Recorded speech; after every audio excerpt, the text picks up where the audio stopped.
Soria, tête de l'Estrémadure.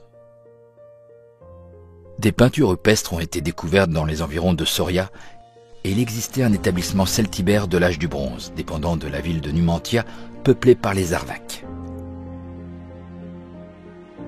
La résistance de Numantia représente le courage d'un peuple qui a souhaité mourir en défendant leur bien le plus précieux, leur liberté, contre l'armée la plus puissante de l'époque, à savoir l'armée romaine commandée par Publius Cornelius Scipio.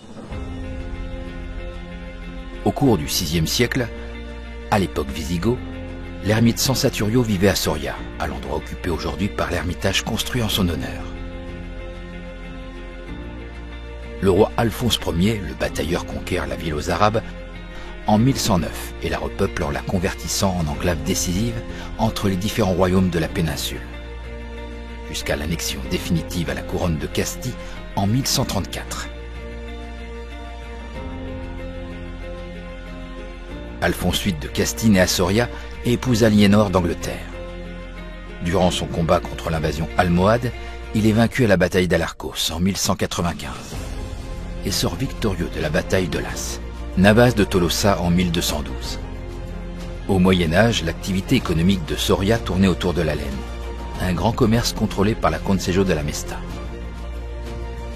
Soria était à la tête de l'Estrémadure, car la province était à la tête de plusieurs chemins de transhumance royaux, traversant l'Estrémadure castillane, où avait lieu la transhumance du Mérinos. Le roi Jean Ier de Castille a été vaincu à la bataille d'Aljubarrato en 1385 pour les droits au trône portugais. Bataille durant laquelle a péri la majeure partie du contingent de Soria qui a combattu à ses côtés. La guerre de succession pour la couronne d'Espagne en 1701 et la guerre d'indépendance en 1808 contre l'invasion napoléonienne ont également causé de grands dommages économiques à Soria. Le chemin de fer est arrivé à Soria en 1892. Soria conserve un important patrimoine roman, tel que l'église de Santo Domingo du XIIe siècle, dont la façade présente une grande rosace. L'église de San Juan de Rabanera est un exemple d'architecture romane castillane. Parmi les autres monuments remarquables, on retrouve l'arcade du cloître du monastère de San Juan de Duero et la cocathédrale de San Pedro. En termes d'architecture civile, nous avons la Plaza Mayor avec sa fontaine au lion et la Casa del Común, où sont conservées les chartes de la ville. Le Palacio de los Condes de Gomara de style Renaissance est aujourd'hui le palais de justice. Le Palacio del Vizconde de Eza, aujourd'hui la maison des 12 lignages, est aujourd'hui la mairie. Elle dispose également d'un parador national offrant de belles vues de la ville. Gustavo Adolfo Bécquer mentionne Soria dans plusieurs de ses légendes, dont celle de la montagne des âmes.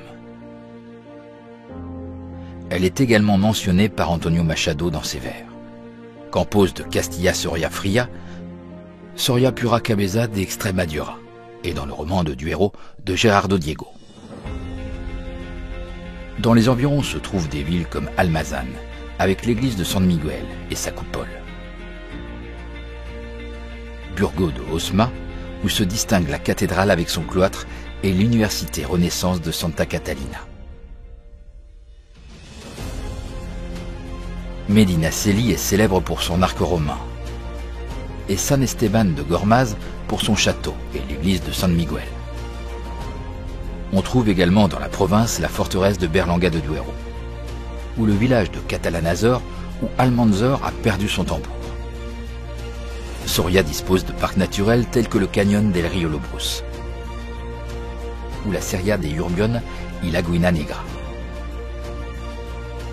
La gastronomie de Soria se distingue par des plats tels que les migas de pastor, mie de pain du berger, ou les torresnos, l'ar, l'agneau rôti, ou la calderata, ragoût, et par ses champignons, notamment les lactaires délicieux et les bolets, ainsi que la truffe noire.